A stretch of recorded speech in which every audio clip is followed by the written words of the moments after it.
நம்ம சேனல் தொடர்ந்தப்ப நீங்கள் வீடியோக்குள்ள பார்க்க நினச்சிங்கன்னா இதுவரை நம்ம சேனலை சப்ஸ்கிரைப் பண்ணுங்கள். சப்ஸ்கிரைப் பண்ணுங்கள். கீழே பெல் சிம்பல் இருக்கும், அதையும் கிளிக் பண்ணுங்க. சரி, வாங்க நம்ம வீடியோக்குள்ளே போகலாம். வணக்கம் நண்பர்களே. ஒரு ஊரில் பெரிய பண்ணையார் ஒருவர் இருந்தார். அந்த ஊரில் இருந்த பெரும்பாலான நிலங்கள் அவருக்குத்தான் சொந்தம்.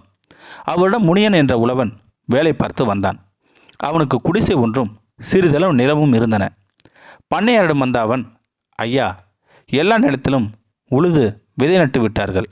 என் நிலம் மட்டும்தான் வெறுமன உள்ளது. நீங்கள் சிறிது தானியம் தாருங்கள், என் நிலத்திலும் விதைத்து விடுகிறேன் என்றான் முனியன்.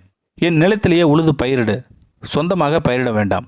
பண்ணையாராகும் ஆசை விட்டுவிடு, கூலியாளாகவே இரு, அரை வயிற்று கஞ்சியாவது கிடைக்கும் என்று கோபத்துடன் சொன்னார் அந்த பண்ணையார்.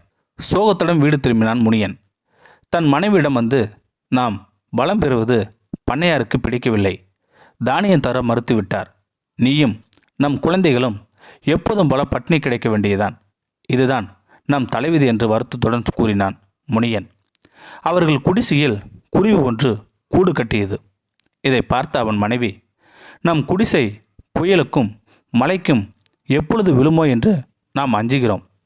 இங்கு வந்து குருவி கூடு கட்டுகிறது பாருங்கள் என்று கணவனிடம் சொன்னாள் மனைவி. பாவம், வாய் பேச முடியாத உயிர் அது. நிலைமை புரிந்தவுடன் அதுவே இங்கிருந்து போய்விடும். நாம் அதற்கு தொல்லை செய்ய வேண்டாம் என்றான் முனியன். கூட்டில் அந்த குருவி 4 முட்டைகள் இட்டது. 4ம் குஞ்சுகளாயின. திடீரென்று அந்த குருவி கூட்டுக்குள் ஒரு பாம்பு நுழைந்தது. குருவி குஞ்சுகளை பிடித்து சாப்பிடத் தொடங்கியது அந்த பாம்பு. அந்த குருவிகள் அவை அலறின. அங்கே வந்த உழவன் பாம்பை அடித்து கொன்றான். அதற்குள் அது 3 குஞ்சுகளை தின்றுவிட்டது. தரையில் விழுந்த ஒரு குஞ்சு மட்டும் உயிரோடு இருந்தது. அதை அன்போடு எடுத்தான் முனியன். அதன் கால்கள் உடைந்திருப்பதைக் கண்டு அதற்கு கட்டு போட்டான். அதை மீண்டும் கூட்டில் வைத்தான். வேளா வேலைக்கு உணவு தந்தான். சில நாட்களில் அந்த குருவியின் கால்கள் சரியாயின. அங்கிருந்து அது பறந்து சென்றது. உழவன் குடும்பத்தினரிடம் வறுமையில் வாடினான். இப்படியே அரை வயிற்று சாப்பாடு எவ்வளவு காலம் வாழ்வது? நமக்கு விடுவே கிடையாதா என்றாள் மனைவி. அப்பொழுது அவர்கள் வீட்டு கதவு யாரோ தட்டும் ஓசை கேட்டது. கதவை திறந்தான் அவன். அவன் வளர்த்த குருவி வெளியே இருந்தது. அதன் வாயில் ஒரு விதை இருந்தது. அதை அவன் கையில் வைத்தது. இதை உன் வீட்டு தோட்டத்தில் நடு, சிறிது நேரத்தில் வருகிறேன் என்று சொல்லிவிட்டு பறந்தது அந்த குருவி. மீண்டும் வந்தது. அது இன்னொரு விதையும் தந்தது. இதை உன் வீட்டு முன்புறத்தில் நடு என்று சொல்லிவிட்டு பறந்து சென்றது. 3ஆம் முறையாக வந்த அந்த குருவி இன்னொரு விதையும் தந்தது. இதை ஜன்னலோரம் நடு, என் மீது காட்டிய அன்பிற்கு நன்றி என்று சொல்லிவிட்டு பறந்து சென்றது அந்த குருவி. சொன்னபடியே 3 விதைகளையும் நட்டான் முனியன். மறுநாள் காலையில் அங்கே 3 பெரிய பூசணிக்காய் காய்த்திருந்தன. இதை பார்த்து வியப்படைந்தான் அந்த முனியன். தோட்டத்தில் இருந்த பூசணிக்காய் வீட்டுக்குள் கொண்டு வந்தான். அதை 2 துண்டாக வெட்டினான் முனியன். என்ன வியப்பு! அதனுள் இருந்த விதவிதமான உணவுப் பொருட்கள் வந்தன. சுவையான அவற்றை எல்லோரும் மகிழ்ச்சியாக உண்டனர். மீண்டும் அந்த பூசணிக்காயை ஒன்று சேர்த்தான் முனியன். பழையபடி அது முழு பூசணிக்காய் ஆனது. மகிழ்ச்சியடைந்தான் முனியன். இது மந்திர பூசணிக்காய். நமக்கு உணவு தேவைப்படும் போது பிளந்தால் உணவு கிடைக்கும்.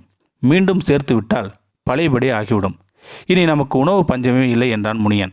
வீட்டின் முன்புறத்தில் ஒரு பூசணிக்காய் உள்ளது. அதை கொண்டு வாருங்கள். அதற்குள் என்ன இருக்கிறது என்று பார்த்து விடலாம் என்றாள் மனைவி. அந்த பெரிய பூசணிக்காயை உருட்டி கொண்டு வந்தான் முனியன். கத்தியால் அதை வெட்டினான். உள்ளிருந்த அழகான ஆடைகள், விலை உயர்ந்த மணிகள் கொட்டின. ஜன்னலோரம் இருந்த 3வது பூசணிக்காயும் கொண்டு வந்து வெட்டினான். அதற்குள் இருந்தது பொற்காசுகள் கொட்டின. அதன் பிறகு அவனும் மனைவியும் குழந்தைகளும் நல்ல உணவு உண்டனர். விலை உயர்ந்த ஆடைகள் அணிந்தனர். மிகப்பெரிய வீடு ஒன்றை கட்டத் தொடங்கினார்கள். உழவன் சில நாட்களே பெருஞ்செல்வன் ஆனதை அறிந்தார் பண்ணையார்.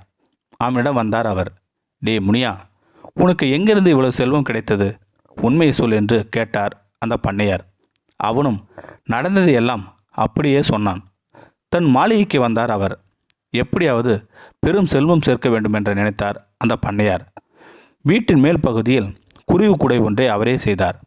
குருவிகள் அதில் வந்து தங்கும் என்று அவரும் எதிர்பார்த்தார் அந்த பண்ணையார். அவர் எண்ணம் ஈடேறியது. ஒரு குருவி வந்து அந்த கூட்டில் தங்கியது. 4 முட்டைகளை இட்டது. 4 குஞ்சுகளும் வெளியே வந்தன. பாம்பு வரவே இல்லை. பொறுமை இழந்த அந்த பண்ணையார் பெரிய கம்புடன் குருவி கூட்டை நொறுக்கினார். 3 குஞ்சுகளை அடித்து கொன்றார். ஒன்றன் கால்கள் உடைத்து கீழே எறிந்தார். பிறகு கால் உடைந்த குருவிடம் அன்பு காட்டுவது போல் நடித்தார் அந்த பண்ணையார். வேலை தவறாமல் உணவளித்தார். கால் சரியான அந்த குருவி கூட்டை விட்டு பறந்து போனது. 3 விதைகளுடன் குருவி மீண்டும் வரும். அரசனை விட செல்வன் ஆவேன் என்ற எண்ணத்தில் காத்திருந்தார் அந்த பண்ணையார். அவர் எதிர்பார்த்தபடியே கதவை தட்டியது குருவி. அவரிடம் 3 விதைகளை தந்தது. ஒன்றை வீட்டின் பின்புறம் நடு, 2வதை வீட்டின் முன்புறம் நடு, 3வதை கிணற்றோரம் நடு என்று சொல்லிவிட்டு பறந்து சென்றது அந்த குருவி. என்ன நிறைவேறியது என்று மகிழ்ந்தார் அந்த பண்ணையார். 3 தானியங்களையும் நட்டார். மறுநாளே 3 பெரிய பூசணிக்காய்களை காய்த்திருந்தன. தோட்டத்தில் இருந்த பூசணிக்காயை வீட்டுக்குள் கொண்டு வந்தார் அந்த பண்ணையார். அதை வெட்டினார். அதற்குள் இருந்த எண்ணற்ற பூச்சிகள் வெளியே வந்தன. அவர் வயலில் விளைந்திருந்த பயிர்களை எல்லாம் ஒரு நொடிக்குள் தின்றுவிட்டு மறைந்தன அந்த பூச்சிகள். வாயிலும் வயிற்றிலும் அடித்து கொண்டார் அவர். முன்புறத்தில் இருந்த 2வது பூசணிக்காயை வெட்டினார். அதற்குள் இருந்த தீ வெளிப்பட்டது. அது அவரையும் அந்த மாளிகையும் ஒரு நொடிக்குள் சாம்பலாக்கியது. கொடிய பண்ணையாரும் ஒளிந்தார் என்று ஊர் மக்களே மகிழ்ந்து வெள்ளத்தில் ஆழ்ந்தனர். 3வது பூசணிக்காயை உடைக்க யாரும் முன்வரவே இல்லை. அதற்குள் பாம்பு, தேள், பூரான் என்ற எண்ணற்ற பூச்சிகள் இருப்பதாக பேசிக்கொண்டார்கள் அந்த ஊர் மக்கள். இந்த கதையிலேருந்து நாம் என்ன தெரிஞ்சுக்கிட்டோம்னா, எண்ணம் போல் வாழ்க்கை. எண்ணம் போல் வாழ்க்கைனா நாம் யாரையுமே கெடுக்க நினைக்கக்கூடாது. இதுவே உண்மையான இந்த கதையின் கருப்பொருளாகும். இந்த வீடியோ பற்றி கருத்தை கீழே இருக்கிற கமெண்ட் செக்ஷன் சொல்லுங்கள். அப்படியே நம்மளோட சேனலை சப்ஸ்கிரைப் பண்ணுங்கள். கீழே பெல் சிம்பல் இருக்கும், அதையும் கிளிக் பண்ணுங்கள். தேங்க்யூ ஃபார் வாட்சிங்.